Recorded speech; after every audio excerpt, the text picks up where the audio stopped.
ఇది కేవలం సమాచారంగా మాత్రమే భావించండి. వైద్య నిపుణులను సంప్రదించండి. ఇప్పుడు మొత్తానికి అంటే జలుబు H1N1 అయినా, ఇన్‌ఫ్లుయెన్జా అయినా, ఇంకోటైనా, ఈ హెచ్ఎంపీవీ అయినా మీరిచ్చే సూచనలేంటి సార్? ఏమిటి? ఎలా జాగ్రత్త పడాలి అసలు జలుబొచ్చిన వాళ్ళు?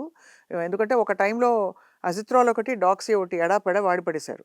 వక్కపొడేసుకున్నట్టు. యెస్. ఇప్పుడు మరి ఈ కొత్త వైరస్ ఇది ఇది మ్యుటేట్ అవుతుందా అనే కన్సర్న్ నడుమ should people take extra medication or what do you suggest sir? Prevention అనేది అంటే ట్రీట్మెంట్ ప్రివెన్షన్ అనేది ఇన్ఫెక్షన్ రాకముందు, రైట్. ఇన్ఫెక్షన్ వచ్చిన తర్వాత.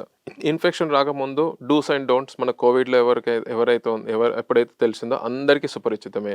Hand washing, distance, face mask ఇవన్నీ. కానీ ఫేస్ మాస్క్‌లో ఒక చిన్న తేడా ఏందంటే N95 లాంటి పెద్ద మాస్క్ కాదు. చిన్న మాస్క్, మామూలు మాస్క్ అయితే సరిపోతుంది. బికాజ్ దాని HMPV droplets virus droplet size పెద్దది ఇది.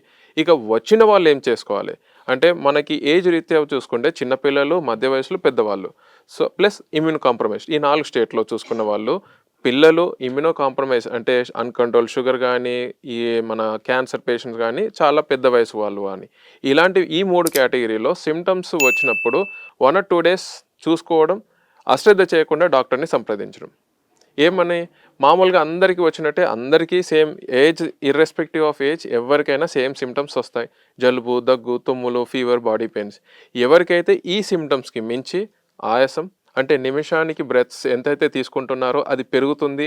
అది పెరిగినట్టు మనకే తెలుస్తుంది. హార్ట్ బీట్ పెరగడం, స్వెట్టింగు, మళ్ళా అందరికీ SpO2 మానిటర్ తెలిసిందే. అందరికీ సుపరిచితం. సో ఆ SpO2 మానిటర్‌లో SpO2 అనే వాల్యూ తక్కువగా గమనిస్తున్నారు అన్నప్పుడు ఖచ్చితంగా ఆలస్యం చేయకుండా డాక్టర్‌ని సంప్రదించాలి. ఎందుకంటే ఇలాంటి పేషెంట్ అంటే ఇప్పుడు హెచ్ఎంపీవీకి సంబంధించిన క్లినికల్ ఫీచర్స్‌లో ఆక్సిజనేషన్ తక్కువ ఉంటుంది. వీజింగ్ అంటాం. పిల్లి కూతలు. సో ఎందుకంటే మనకి ఊపిరి తీసుకునే గొట్టాలు చాలా దగ్గరకొస్తాయి. బ్రాంకియోలైటిస్. సో ఈ రెస్పిరేటరీ బ్రాంకియోల్స్ దగ్గరికి వచ్చినప్పుడు పిల్లి కూతలు లాంటి శబ్దాలు వస్తాయి. ఇలాంటి ఫీచర్స్ ఉన్నప్పుడు వాళ్ళకి nebulisations, steroids, supportive treatment like oxygen ఇవి ఇవ్వాలి. సో ఇలాంటి స్టేజ్ కనిపిస్తుంది అన్న ఫస్ట్ తర్వాయే ఇమీడియట్గా డాక్టర్ని సంప్రదించాలి. అలాంటప్పుడు నెక్స్ట్ మధ్య వయసు వాళ్ళకి కొద్దిగా ఇమ్యూనిటీ ఎక్కువ ఉంటుంది కాబట్టి బహుశా వాళ్ళ సిమ్టమ్స్ చూడలేరేమో.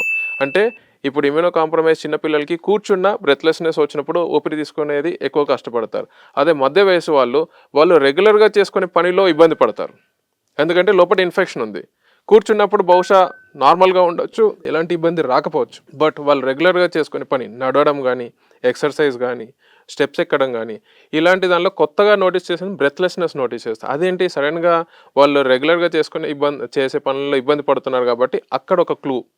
వాళ్ళు ఇమీడియట్గా డాక్టర్ని సంప్రదించాలి. సో మొత్తానికి సార్ అయితే ఇది స్టాండర్డ్ ప్రోటోకాల్సే కానీ ఇంకా కొంచెం శ్రద్ధగా ఈ మార్కర్స్‌ని చూసుకొని రియాక్ట్ అవ్వడం, రెస్పాండ్ అవ్వడం ఇంపార్టెంట్. సింపుల్గా మన బాడీలో డే టు డే యాక్టివిటీస్ మనం మామూలుగా బ్రీతింగ్ తీసుకుంటూ ఉంటాం, ప్రాణాయామం చేస్తూ ఉంటాం.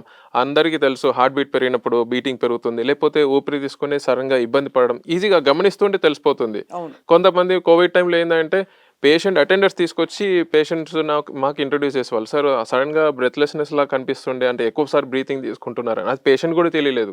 అలా సో అలాంటి సిచ్యుయేషన్లో పక్క వాళ్ళు గమనించవచ్చు, స్వతహా కూడా గమనించుకొని డాక్టర్ని సంప్రదిస్తే సరిపోతుంది. హెచ్ఎంపీ వైరస్ ఇంకా ప్రస్తుతం అందరం గమనిస్తున్నాం సార్ ప్రపంచవ్యాప్తంగా.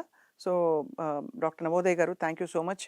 చాలా మంచి ప్రాక్టికలీ యూస్ఫుల్ టిప్స్ ఇచ్చినందుకు చాలా మందికి యూస్ఫుల్ ఇన్ఫర్మేషన్ ఇచ్చారు. నమస్తే. Thank you.